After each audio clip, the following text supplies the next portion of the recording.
చేశాడు. రాత్రి నేలుటకు చంద్రుని నక్షత్రములను చేశాడు. పగలంతా మరి రాజులాగా ఏళ్తున్నాడు ఒకే సూర్యుడు. రాత్రంతా చంద్రుడు నక్షత్రాలు మరి రాత్రిని ఏళ్తున్నాయి. ఐగుప్తు దేశపు తొలిచూలులను ఆయన హతము చేశాను. ఐగుప్తు దేశంలో మరి తొలిచూలుగా పుట్టినటువంటి వారిని దేవుడు హతం చేశాడు.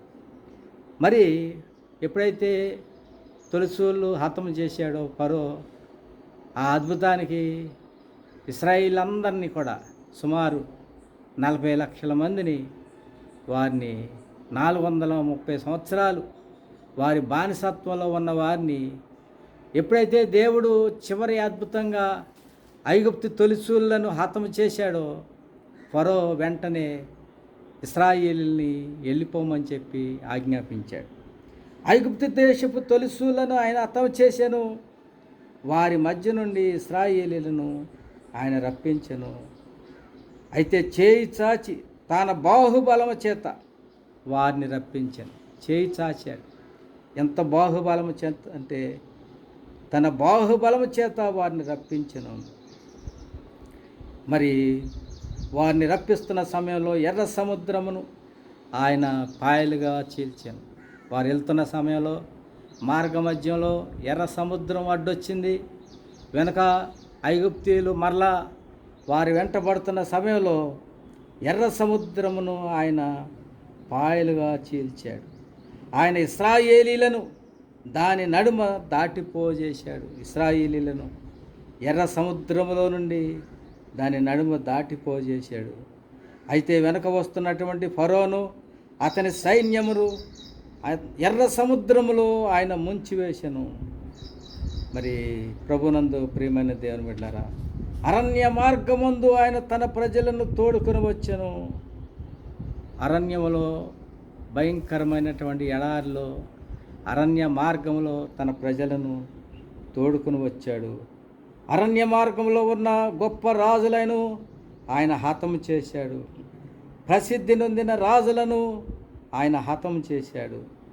అమోరీల రాజైన సీహోనును ఆయన హతము చేశాడు. బాషాను రాజైనటువంటి ఓగును ఆయన హతం చేశాడు. ఆయన వారి దేశమును మరి మనకు స్వాస్యముగా అనుగ్రహించెను.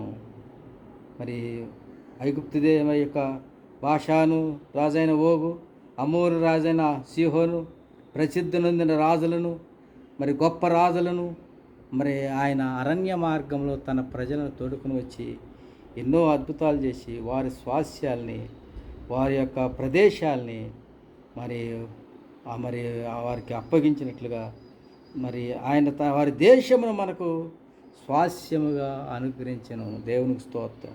తన సేవకుడైన ఇశ్రాయేలునకు దానిని స్వాస్యముగా అప్పగించెను. మనము దేన దశలో ఉన్నప్పుడు ఆయన మనలను జ్ఞాపకం చేసుకునేను. మనము దేన దశలో ఉన్నప్పుడు మరి ఎవ్వరు కూడా జ్ఞాపకం చేసుకోలేదు. అయితే దేవుడు మనము దేన దశలో ఉన్నప్పుడు ఆయన జ్ఞాపకం చేసుకున్నాడు. మన శత్రువుల చేతిలో నుండి మనలను విడిపించాడు. మరి సమస్త జీవులకును ఆయన ఆహారం ఇస్తున్నాడు. మరి భూమి మీద ఉండే మరి ప్రతి ఒక్క సమస్త జీవులకును జీవకోటికి కావలసిన ఆహారాన్ని అనుదినము తన యొక్క నూతన వాత్సల్యత ద్వారా పుట్టించి మరి ప్రతి ఒక్క ఉదయాన్నే వారికి కావలసినటువంటి మరి సమస్త జీవులకును ఆయన ఆహారము ఇస్తున్నాడు. మరి ఆకాశమందుండు దేవునికి కృతజ్ఞతాస్తుతులు చెల్లించుడి. ప్రభునందు ప్రియమైన దేవుని బిడ్డలారా, ఆకాశమందుండు దేవునికి కృతజ్ఞతాస్తుతులు చెల్లించుడి. ఆయన దయాళుడు, ఆయన దేవదేవుడు, ఆయన ప్రభువుల ప్రభువు, ఆయన ఒక్కడే మహాశ్చర్య కార్యాలు చేసే దేవుడు. చూడండి, నీ కనులు పైకెత్తి చూడు, ఇవన్నీ కూడా ఎవడు సృజించాడు? తన జ్ఞానము చేత మరి ఆయన జ్ఞానతో ఆకాశమును కొలిచిన దేవుడు. మరి తన జ్ఞానము చేత ఆయన ఆకాశమును కలుగజేశాడు. ఆయన భూమిని నీళ్ల మీద పరిచినవాడు. ఆయన మరి భూమిని ఆ యొక్క శూన్యములో వేలాడదీసిన దేవుడు. కాబట్టి ఆయన మరి ఎన్నో గొప్ప జ్యోతులను మరి నిర్మించినవాడు. ఆయన గొప్ప జ్యోతులను నిర్మించాడు. పగటి నేలటానికి, రాత్రి నేలటానికి మరి ఆయన ఏదో చక్కగా అన్ని ప్రపంచ నిర్మాణం కలిగించిన దేవుడు వాటన్నిటినీ మనం మరి అనుభవించమని, మరి భూమి మీద మరి రాజులాగా ప్రతి మానవుణ్ణి చేసిన దేవుడు. కాబట్టి ఆయనకు కృతజ్ఞతాస్తుతులు చెల్లించడి. ఆయన ఆకాశంలో ఉన్న దేవుడు. ఆకాశమందున్న దేవునికి కృతజ్ఞతాస్తుతులు చెల్లించడి. ఆయన 2000 సంవత్సరాల క్రితం భూమి మీదకి వచ్చాడు ఒక నరవతారిగా, మరి మనుష్య కుమారుడుగా ఈ లోకానికి. మరి 2000 సంవత్సరాల క్రితం వచ్చి భూమి మీద మరి మరియ గర్భంలో పరిశుద్ధాత్మ ద్వారా జన్మించి 33.5 సంవత్సరాలు ఈ భూమి మీద మరి జీవించి 3.5 సంవత్సరాలు ఆయన దేవుని యొక్క పని, ఆ దేవుడు అప్పగించిన పనిని మరి ఆయన జరిగించి, మరి ఆయన మనుషులందరి కొరకు, ప్రపంచ మానవాళి కొరకు లోక పాప భారాన్ని మోసుకుని పోవు దేవుని గొర్రె పిల్లగా ఆయన మరి శిలువను సహించి, ఆయన శిలువను మోసి, మరి ఆయన శిలువ మీద మరణించి చనిపోయి ఆయన సమాధి చేయబడి 3వ దినాన మరలా సజీవుడై తిరిగి లేచిన దేవుడు. సమాధి గర్భంలోకి వెళ్ళి మరణాన్ని ఆయన బంధించి, మరణాన్ని జయించి, మరణపు ముళ్ళును విరిచి, అందులో ఉన్నటువంటి మరణములో ఉన్నటువంటి భక్తులందరినీ, మరి భూమి పుట్టినది మొదలుకొని మరి మరణము ఆధీనంలో ఉన్న భక్తులందరినీ, ప్రవక్తలందరినీ ఆయన పరదేశిని మరలా యొక్క భూగర్భం నుంచి పైకి తీసుకుని వచ్చిన దేవుడు. ఆయన మరి భూమి మీదకి 3వ దినాన్ని తిరిగి లేచి ఆయన 40 దినాలు ఈ భూమి మీద మరి సంచరించిన దేవుడు. సుమారు 11-12 సార్లు మరి అనేక మరి రూపాల్లో కనిపించిన దేవుడు. ఆయన మరి 40 దినాల తర్వాత అందరూ చూస్తుండగానే లోక సువార్త 24వ అధ్యాయం చివరి వచనాల్లో 500 మంది సమక్షంలో ఒలీవ పర్వతం మీద నుంచి ఆరోహణమయ్యాడు. మరలా ఏ విధంగా ఆరోహణమయ్యాడో అదేవిధంగా తిరిగి వస్తానని దేవుని దూతలు, గలిలయ మనుషులారా మీరు ఎందుకు ఆకాశం వైపు తేరు చూస్తున్నారు? మనుష్య కుమారుడు ఏ విధంగా ఆకాశ మేఘారుడై మేఘాలు ఆయన కొనిపోబడతాయో అదేవిధంగా మరలా మేఘాల మీద రాయనై ఉన్నాడని మరి ఆ విధంగా ఆరోహణమయ్యాడు. ఆరోహణమై తండ్రి యొక్క సింహాసనం యొక్క కుడి పార్శ్వమున కూర్చుని మరి ఆయన పరిశుద్ధాత్మను 10 దినాల తర్వాత ఆయన యొక్క ఆత్మను భూమి మీదకి పంపించి మరి ఉన్న దేవుడు. ఆయన ఎక్కడ ఉన్నాడంటే ఆయన భూమి మీదే ఉన్నాడు. భూమి మీద ఎక్కడున్నాడంటే ఎక్కడ 2-3 నా నామంలో కూడి ప్రార్థన చేస్తారో వారి మధ్యలో నేనున్నానని దేవుడు వాగ్దానం చేశాడు. ఆయనకు దేవాలయం అంటే 1 కొరింథీ 3వ అధ్యాయం 16వ వచనంలో ఆయన యొక్క దేవాలయం ఏంటంటే, ఆయన దేవాలయం అంటే 1 కొరింథీ 3వ అధ్యాయము 16వ వచనంలో దేవుని యొక్క వాక్యం సెలవిస్తుంది. ఆయన ఎక్కడున్నాడు అంటే దేవాలయంలో ఉన్నాడు. ఆయన ఏమని, మీరు దేవుని ఆలయమై ఉన్నారనియు దేవుని ఆత్మ మీలో నివసించుతున్నాడనియు మీరెరగరా. మరి ఎక్కడ మీరు దేవుని ఆలయం ఎవరంటే మీరే దేవుని ఆలయమై ఉన్నారు. దేవుని ఆత్మ మీలో నివసించున్నాడనియు మీరెరగరా. కాబట్టి ఎవడైనను దేవుని ఆలయమును పాడు చేసిన ఎడల దేవుడు వానిని పాడు చేయను.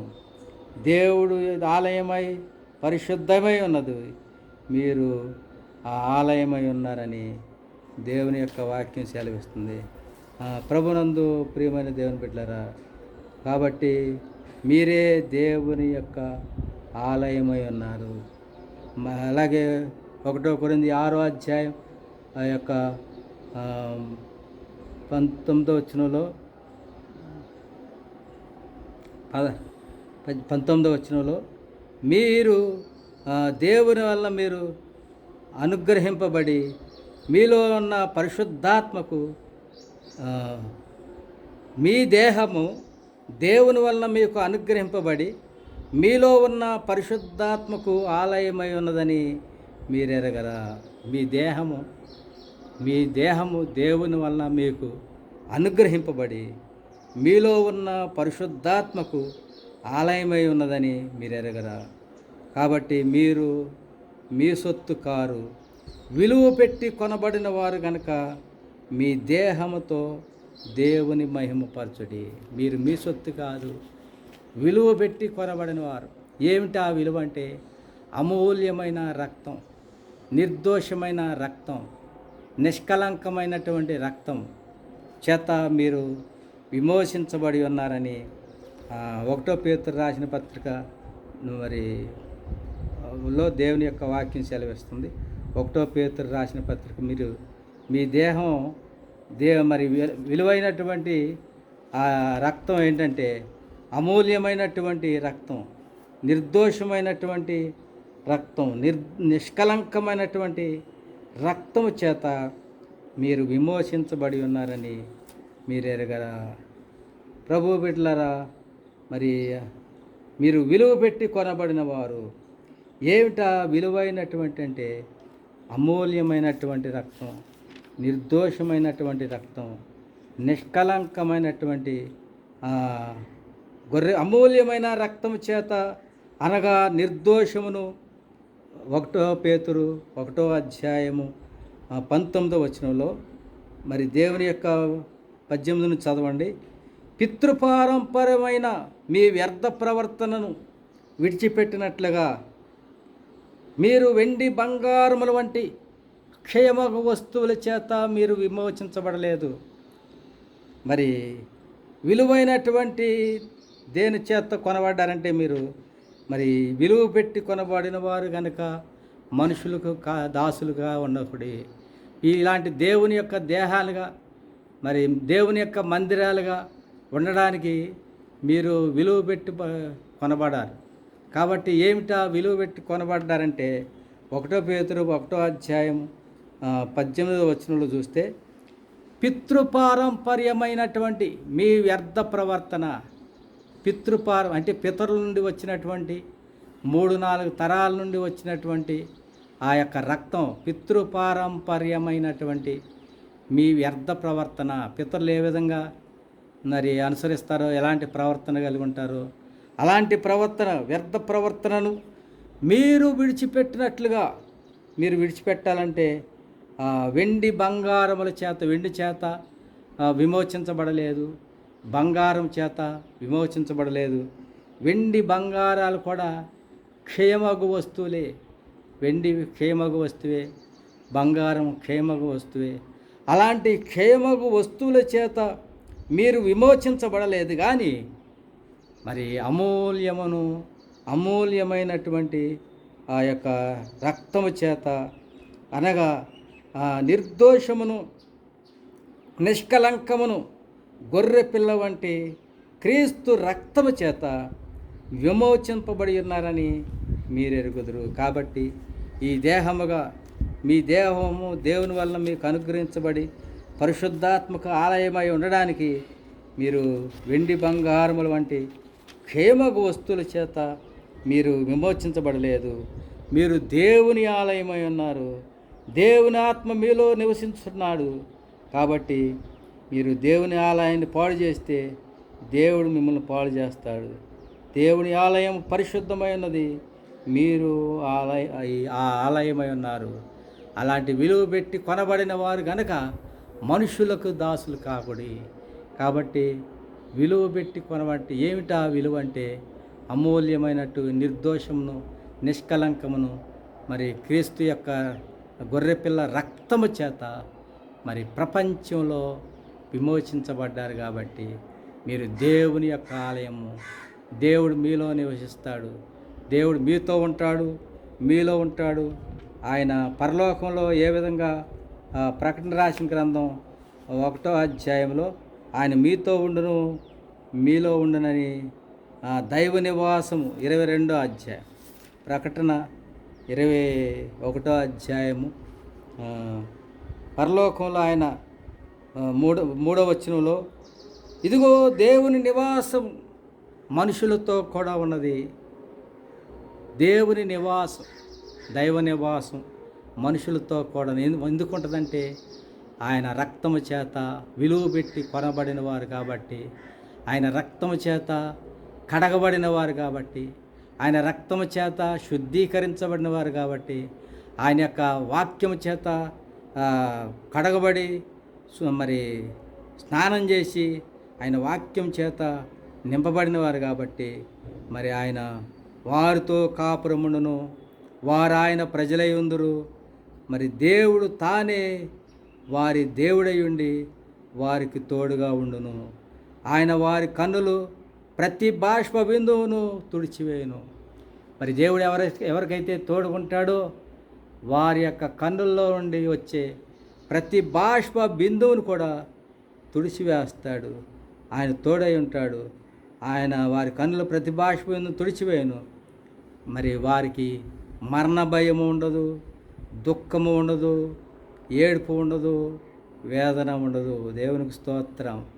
ఎవరైతే ప్రభు రక్తం చేత విలువ పెట్టి విలువైనటువంటి రక్తము చేత మరి పితృపారంపరమైనటువంటి మీ వ్యర్థ ప్రవర్తనను విడిచిపెట్టినట్లుగా వెండి బంగారముల వంటి క్షేమగు వస్తువుల చేత మీరు విమోచించబడలేదు, కానీ అమూల్యమును నిర్దోషమును నిష్కలంకమునగు రక్తము చేత, క్రీస్తు యేసు రక్తము చేత, గొర్రెపిల్ల రక్తము చేత మీరు విమోచించబడి ఉన్నారు. కాబట్టి మీకు మరణ భయము లేదు, దుఃఖము లేదు, ఏడుపు లేదు, వేదన లేదు.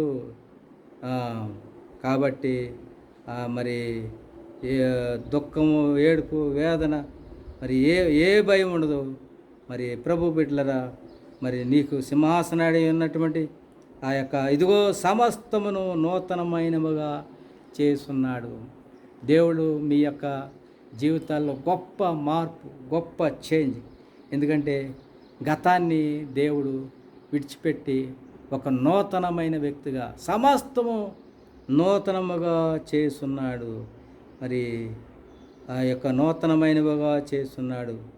మరి మరణము, మరి ఈ యొక్క మాటలు నమ్మదగినవి మరి అని రాయమని నాతో చెప్పాను. కాబట్టి ప్రభు బిడ్డలారా, మరి దప్పికొనువానికి జీవజల బొగ్గలోని ఆయన యొక్క జలమాన్ని ఉచితముగా అనుగ్రహించును. దప్పికొనువానికి మరి జీవజలముల బొగ్గలోని జలమును మరి ఉచితముగా మరి ఇచ్చే దేవుడై ఉన్నాడు. ఎవరైతే దప్పికొంటారో అలాంటి నీతి కొరకు ఆకలి దప్పులు కలిగి ఎవరైతే దేవుని కొరకు, దేవుని యొక్క ఆనందం కొరకు, దేవుని యొక్క పరిశుద్ధాత్మ కొరకు, దేవుని యొక్క రక్తం పితృపారమైనటువంటి వ్యర్థ ప్రవర్తనను విడిచిపెట్టుకోవటానికి ఎవరైతే ఆకలిగా ఉంటారో వారికి జీవజలముల బొగ్గని జలాన్ని ఉచితముగా ఇచ్చే దేవుడు. ఎవరైతే మేము ఉచితముగా పొందాము కాబట్టి ఉచితముగా ఇవ్వడానికి, పంచడానికి మరి మేమంతా సిద్ధపడి ఉన్నాం. కాబట్టి మరి ప్రభునందు ప్రియమైన దేవుని బిడ్డలారా, జీవజలముల బొగ్గలోని జలాన్ని ఉచితముగా ఇస్తాడు. జయించువాడు వీటిని స్వతంత్రించుకొనును. మరి జీవజల బొగ్గలోని జలాన్ని ఎవరు ఉచితముగా పొందుతారంటే జయించువాడు. ఏమి జయించాలి?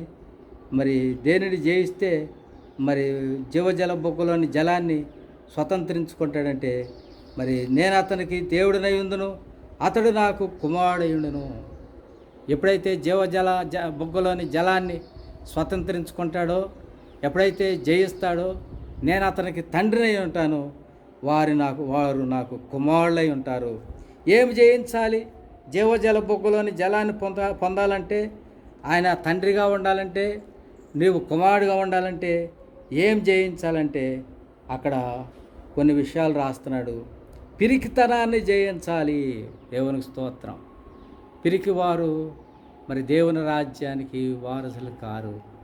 ఒకానొక సమయంలో మరి దేవుడు మనకు శక్తియు ప్రేమయు ఇంద్రియ నిగ్రహమును గల ఆత్మనిచ్చినే కానీ పిరికితనము గల ఆత్మను ఇవ్వలేదు అని దేవుడు నాతో మాట్లాడు. కాబట్టి దేవుడు శక్తినిచ్చే దేవుడు, ప్రేమనిచ్చే దేవుడు, ఇంద్రియ నిగ్రహానికి కలిగినటువంటి ఆత్మనిచ్చే దేవుడు. పిరికితనము గల యేసుప్రభు వారు శిష్యులు ఆయన పరిశుద్ధాత్మను పొందకముందు పిరికివారుగా ఉన్నారు. ఆయన నెరగనని అబద్ధాలు ఆడారు. ఎప్పుడైతే పరిశుద్ధాత్మ శక్తిని పొందారో వారు బహుధైర్యము వారు కలిగి ఉన్నారు. అంతేకాదు, వారు బహుధైర్యంగా కలిగి జీవించాలని ప్రపంచానికి ప్రకటనలు చేశారు. ప్రపంచంలో దేవుని కొరకు ధైర్యముగా ఉండాలంటే, పిరికితనాన్ని జయించాలంటే జీవజల బొగ్గులోని జలాన్ని ఉచితంగా పొందుకోవాలి. అలా పొందుకున్న వారికి దేవుడై ఉంటాడు, దేవునికి వారు కుమారులై ఉంటారు. వారి అలాంటి జీవజల బొగ్గలోని జలాన్ని ఉచితంగా పొందుకోవాలంటే జయించాలి. దేనిని జయించాలంటే పిరికితనాన్ని జయించాలి. రెండవదిగా అవిశ్వాసం జయించాలి. విశ్వాసం లేకుండా దేవునికి ఇష్టడైనట అసాధ్యం. దేవుని యొద్దకు వచ్చువాడు దేవుడు ఉన్నాడని, తన్ను అడుగు వారికి ఫలము దయచేయువాడని నమ్మవలెను కదని హెబ్రీ 11:6 అపోస్తలుడైన పౌలు మాట్లాడుతున్నాడు. కాబట్టి అవిశ్వాసాన్ని గద్దించాలి. అవిశ్వాసం వల్ల మన జీవితాల్లో మరి జీవజల బొగ్గులోని జలాన్ని ఉచితముగా పొందుకోలేం. మరి దేవుడికి కుమారుడుగా ఉండలేం. దేవుడు మనకు తండ్రిగా ఉండాలంటే అవిశ్వాసాన్ని జయించాలి. మరి పిరికితనాన్ని జయించాలి, అవిశ్వాసాన్ని జయించాలి. అసహ్యమైనటువంటి రోత జీవితాన్ని జయించాలి. అనగా పరిశుద్ధంగా ఉండాలి. పరిశుద్ధముగా ఉంటేనే దేవుని యొక్క నివాసం మనతో ఉంటుంది. వారికి పరిశుద్ధులు మాత్రమే వారికి దుఃఖం ఉండదు, వేదన ఉండదు, ఆ యొక్క మరణ భయం ఉండదు. మరణమైనను, దుఃఖమైనను, వేదనైనను ఆ యొక్క మరి సమస్తము నూతనముగా చేయబడాలంటే జయించాలి. వారికి మరి సమస్తము నూతనమైనగా మరణమైనను, వేదనైనను, దుఃఖమైనను, ఏడుపైనను తుడిచివేయబడ ప్రతి బాష్ప బిందును దేవుడు వచ్చి తుడిచివేయాలంటే వారికి మరణ భయం ఉండదు, దుఃఖం ఉండదు, ఏడుపు కూడా ఉండదు, వేదన ఉండదు. అలాంటి మరి ఆనందించాలంటే, ప్రభువులో ఆనందించాలంటే వారు జయించాలి. ఏమి జయించాలంటే ఇక్కడ ఒకటి ఆ యొక్క పిరికితనాన్ని జయించాలి. దేవుని కొరకు ధైర్యంగా ఉండాలి. నీతిమంతులు మరి సింహం వలె ధైర్యంగా ఉంటారు. రెండవదిగా అవిశ్వాసాన్ని జయించాలి. మూడవదిగా అసహ్యతను జయించాలి. అసహ్యత పుట్టించే జీవితాన్ని, రోత బ్రతుకును జయించాలి. నాలుగవదిగా నరహంతకులు అంటే మరి తన సహోదరుని చూసి కోప్పడు ప్రతివాడు విమర్శకు లోగనగును. మత్తయి సువార్త 5వ అధ్యాయంలో మరి నరహత్య చేస్తేనే నరహత్య కాదు, కోప్పడితే కూడా మరి తన సహోదరుని చూసి వ్యర్థుడా అని చెప్పువాడు మహాసభకు లోనగును, ద్రోహి అని చెప్పువాడు నరకాగ్నికి లోనగును. కాబట్టి దూషించకూడదు, మరి వ్యర్థుడా అని చెప్పకూడదు, ద్రోహి అని చెప్పకూడదు. కాబట్టి నరహత్య చేస్తే మరి నీ జీవితంలో దేవుని యొక్క రాజ్యంలో ఉన్నటువంటి జీవజల బొగ్గలోని జలాన్ని ఉచితముగా అనుభవించలేవు. దేవుని యొక్క ఉచితమైన ఆ జీవజలం అనుభవించాలంటే పిరికితనాన్ని, అవిశ్వాసాన్ని, అసహ్యతని, నరహత్యకుని, అలాగే వ్యభిచారం